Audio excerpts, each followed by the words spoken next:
네, 오늘의 설교 제목은 참된 예배자라는 제목으로 여러분들과 함께 말씀을 나눠보도록 하겠습니다. 네, 남성과 여성이 있습니다. 이 두 사람은 서로 연인 관계예요. 만난 지 한 달 정도 됐나? 처음에 남성이 여성을 보고 첫눈에 반하게 된 거예요. 그래서 여성에게 호감을 사려고 엄청난 노력을 했죠. 여성의 말 한마디 한마디를 다 받아 적고 귀담아 들으면서 잘 챙겨 주었습니다. 여성은 남성의 따뜻함과 친절함에 이제 서서히 마음의 문을 열게 되었죠. 그렇게 두 사람은 아주 오랜 기간 동안 아름다운 교제를 나누게 되었습니다. 그런데 1년이 지나고 2년이 지나면서 여성을 향한 남성의 마음이 조금씩 시들기 시작했어요. 조금 더 정확하게 이야기를 하자면 이제는 여성과 함께 있는 시간이 너무나도 익숙해졌기 때문에 여성을 향한 마음이 연애 초창기에 가지고 있던 마음에 비해서 많이 무뎌졌습니다.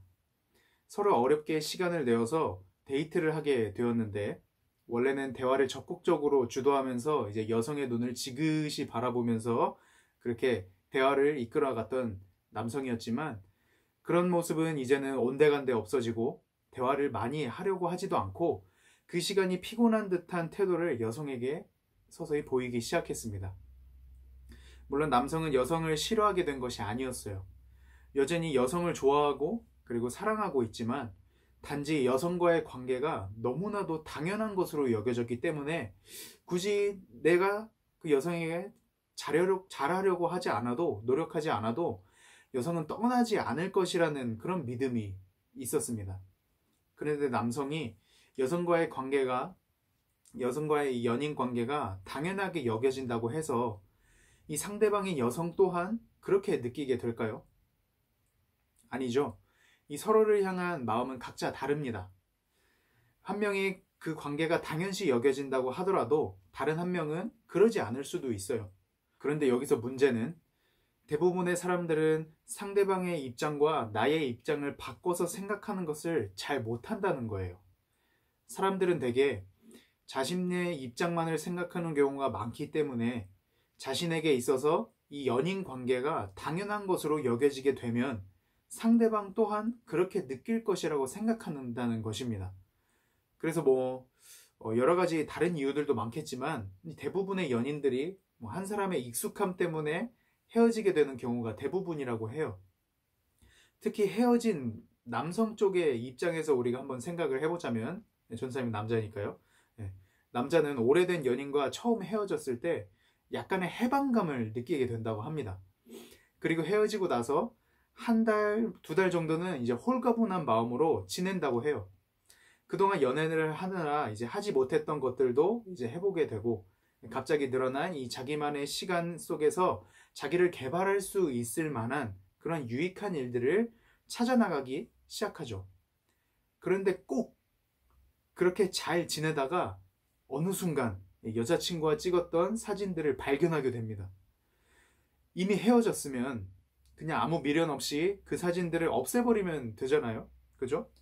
그런데 남자들은 꼭 그 사진들을 한 장 한 장 넘기면서 추억을 회상합니다. 그러다가 이미 이제 헤어진 여자친구에게 미안한 감정도 생기게 되고 보고 싶은 마음도 갑자기 생기게 되고 이때가 가장 행복했었던 때구나 라면서 이제 후회를 하기 시작해요. 그래서 이미 헤어진 여자친구에게 이제 자기가 잘못했다고 울면서 전화를 하게 되는 것이죠. 그러면 그 전화를 받은 여자친구는 어떻게 대답을 하겠습니까? 이에 대한 대답으로는 이제 요즘 인기 있는 케이블 드라마 철인 왕후에서 나왔던 대사를 약간 변형시켜서 한번 해보겠습니다. 사과? 그 사과는 말이다. 내가 너 때문에 힘들어서 헤어지자고 말하기 이전에 했었어야지. 아니, 애초에 사과할 만한 짓을 하지 말았었어야지. 늦었어. 이제 와서 너가 사과해봤자. 전사님이 이런 상황에 대해서 왜 이렇게 잘 아냐고 이렇게 궁금증을 가질 수도 있어요. 그것에 대한 대답은 비밀입니다.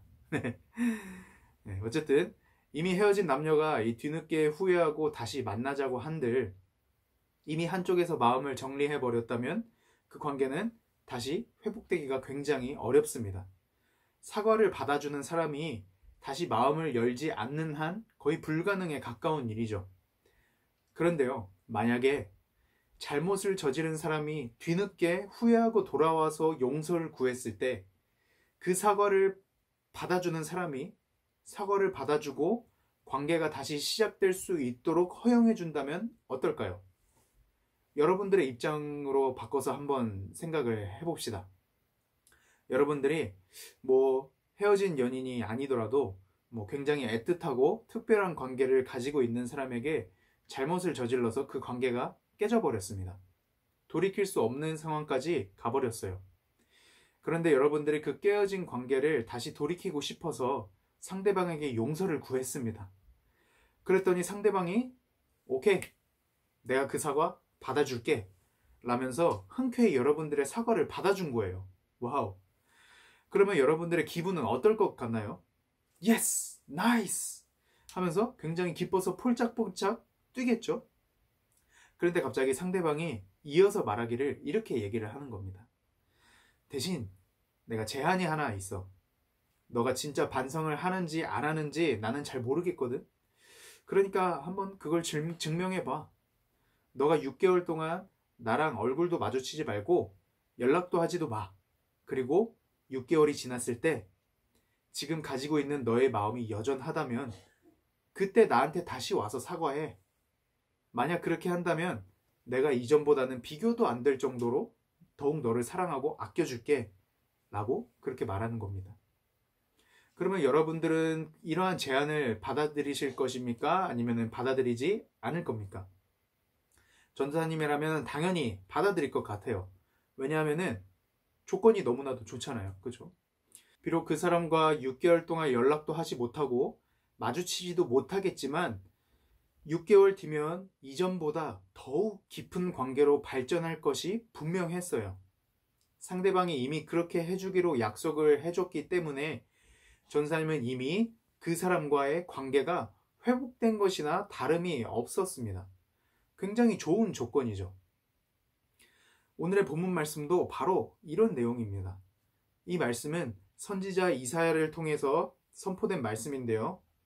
하나님의 통치가 너무나도 익숙했던 이스라엘 백성들은 하나님께서 베풀어 주신 은혜에 아무런 감흥도 느끼지 못합니다. 그리고 선지자들을 통하여 말씀해 주시는 말씀에도 아무런 반응을 보이지 않습니다. 오히려 하나님의 말씀을 올바로 전파하는 선지자들을 비판했고 핍박하고 무시했죠. 그래서 하나님께서는 이스라엘 백성들을 평가하실 때 어떻게 평가를 하시냐면 내가 자식을 양육했거늘 그들이 나를 거역하였도다. 소는 그 임자를 알고 나귀는 그 주인의 구유를 알건만은 이스라엘은 알지 못하고 나의 백성은 깨닫지 못하는도다 라고 이렇게 평가를 하시죠. 그래서 이사야 선지자는 이스라엘이 나중에 처해질 상황에 대해서 미리 예언을 해주고 있어요. 예언을 합니다. 그 예언의 내용은 하나님께서 이스라엘의 범죄를 보시고 결국 그들은 바벨론의 포로로 잡혀가게 하실 것이라는 내용이었어요. 하나님께서는 포로 기간을 통해서 끝까지 믿음을 포기하지 않는 진정한 하나님의 백성들을 골라내시기로 그렇게 작정하셨습니다. 그리고 그 일이 있을 것이라는 내용을 이 이사야 선지자를 통하여 말씀해 주신 다음에 그 이후에 일어날 일들을 또한 말씀해 주셨어요. 그 내용이 바로 오늘 본문 말씀인데요. 우리가 읽었던 바와 같이 하나님께서는 바벨론의 포로로 잡혀간 이스라엘 백성들을 결국 다시 구원해 주실 것을 약속하십니다.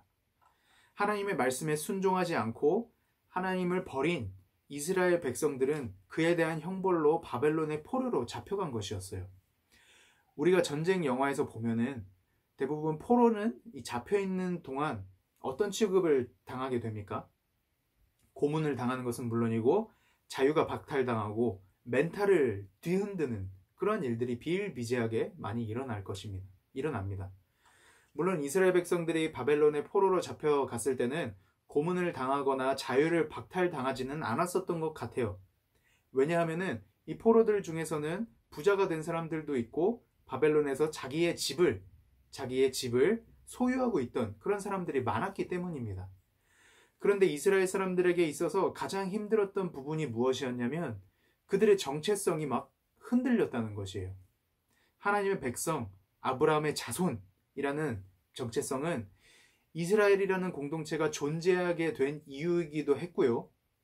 어떤 민족보다 우월하다는 의식을 갖도록 만들었습니다.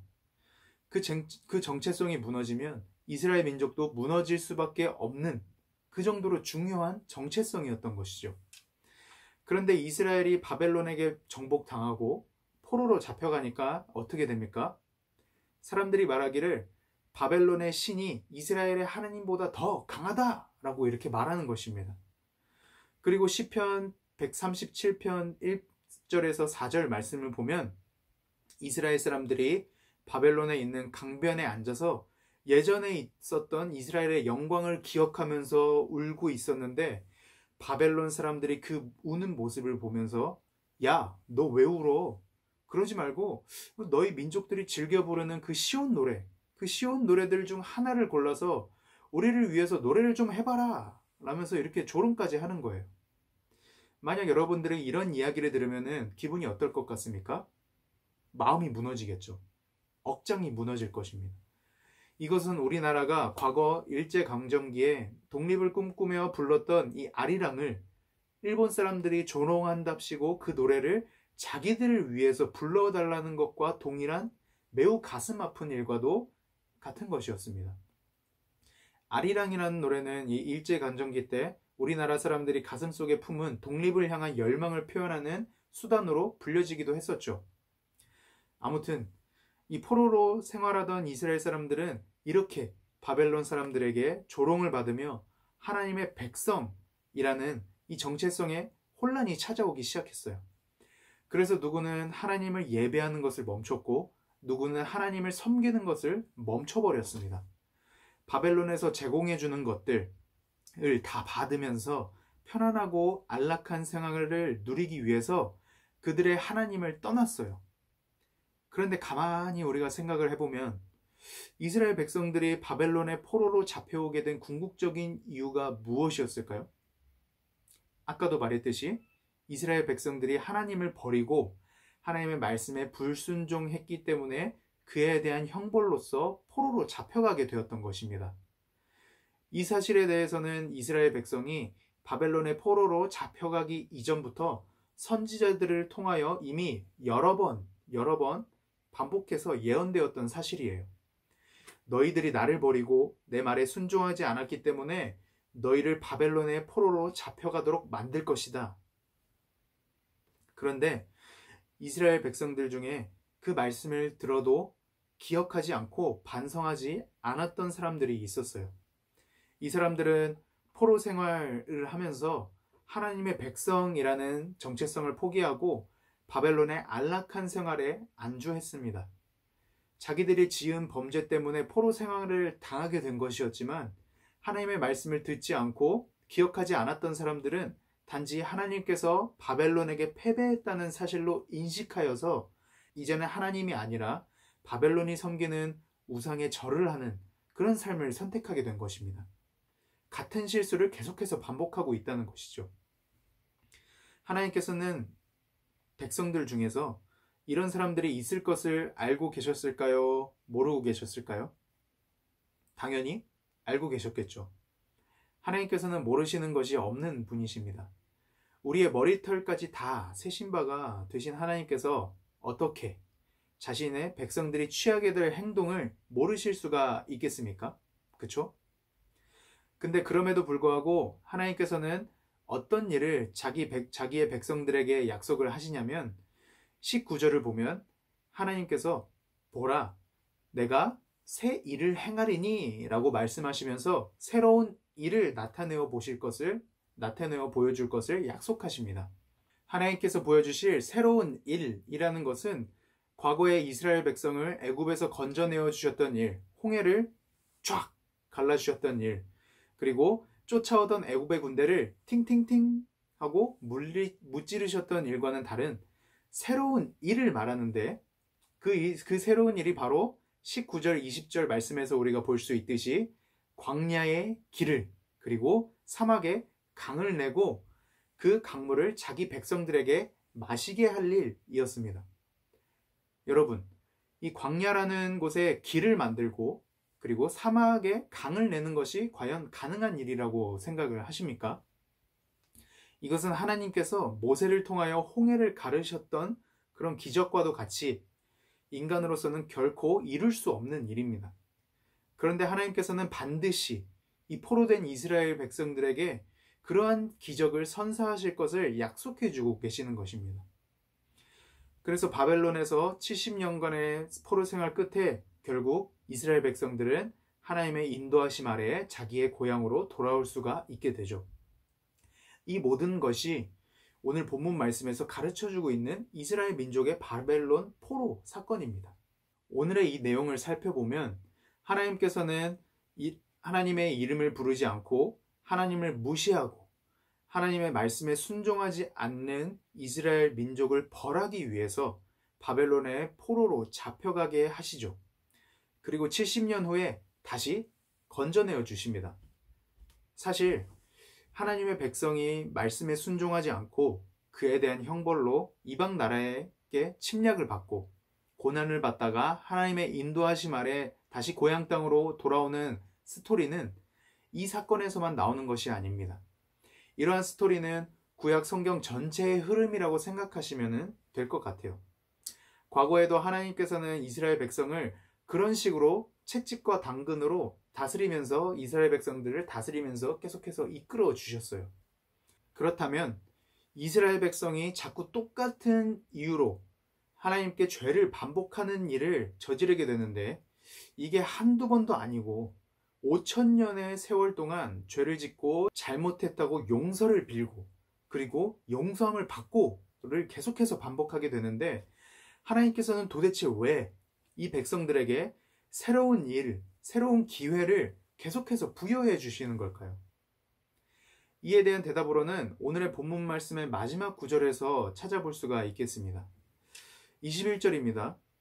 이 백성은 내가 나를 위하여 지었나니 나를 찬송하게 하려 함이니라. 아멘. 이 백성은 내가 나를 위하여 지었나니 라는 문장이 가지고 있는 의미가 무엇이냐면 하나님께서는 많은 백성과 민족 중에서 바로 이 백성만큼은 이 이스라엘만큼은 하나님이 선택한 이스라엘 백성만큼은 특별히 하나님 자신을 위해 만든 백성이라는 의미를 전달해주고 있는 것입니다. 너희는 특별히 내가 나를 위해서 만든 백성, 곧 내가 선택한 백성이니 무슨 일이 있어도 너희를 구원하겠다. 절대로 너희를 포기하지 않을 것이고 세상이 끝날까지 끝까지 너희를 사랑하고 구원의 길로 반드시 이끌어내리라 라고 그렇게 말씀해 주시는 것입니다. 사랑하는 중고등부 친구들, 이 말씀은 하나님을 믿는 우리들에게도 동일하게 적용이 되는 말씀입니다. 과거의 이스라엘 백성들은 하나님께 범죄하고 그에 대한 형벌로 이방 나라의 지배를 받고 그러다가 하나님께 회개하여 다시금 하나님의 인도하심을 받아 고향을 되찾는 일이 반복적으로 발생했습니다.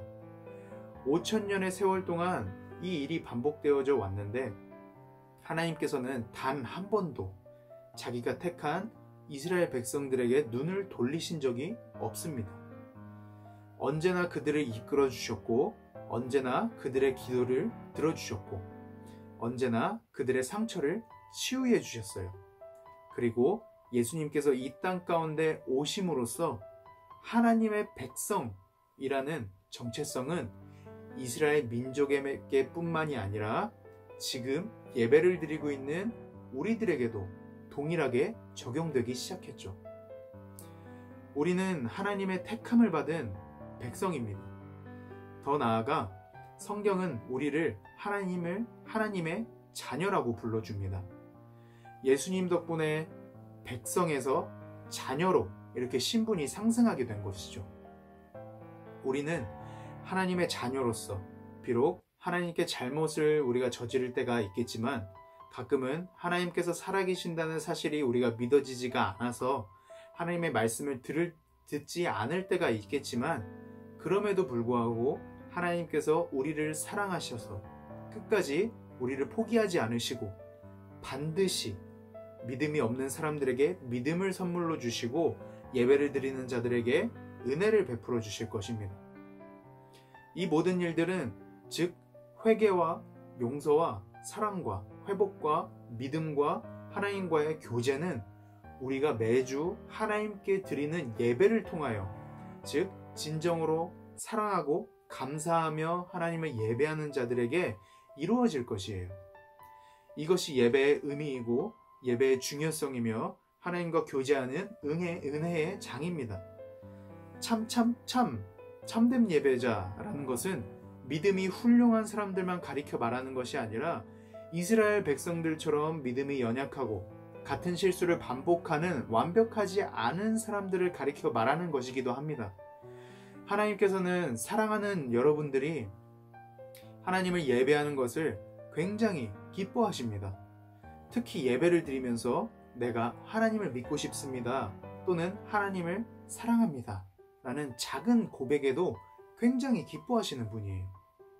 그런 하나님을 향한 작은 마음이 있다면, 진실된 작은 마음이 있다면 여러분들은 분명히 참된 예배자라고 말을 할 수가 있겠습니다. 이 예배는 장소가 중요한 것이 아니에요. 우리가 어떤 장소에서 드리든지 가운데 우리가 어떤 장소에서 드리든지 우리가 하나님을 진정으로 사랑하는 마음으로, 우리가 진정으로 하나님을 믿는 마음으로, 그리고 우리가 하나님께 믿음이 좀 연약하고 믿음이 작을지라도 그 작은 믿음 속에서, 그 작은 마음 속에서 내가 하나님을 사랑하고 싶어요, 내가 하나님을 믿고 싶어요 라는 그런 진정한 고백이 있다면 하나님께서는 분명히 우리를 참된 예배자로서 우리의 예배를 받아주실 것입니다. 우리는 꼭 하나님께 우리의 마음을 올려드리는 예배자가 되도록 합시다. 항상 그렇게 기도하는 여러분들이 되기를 주님의 이름으로 축복합니다. 아멘.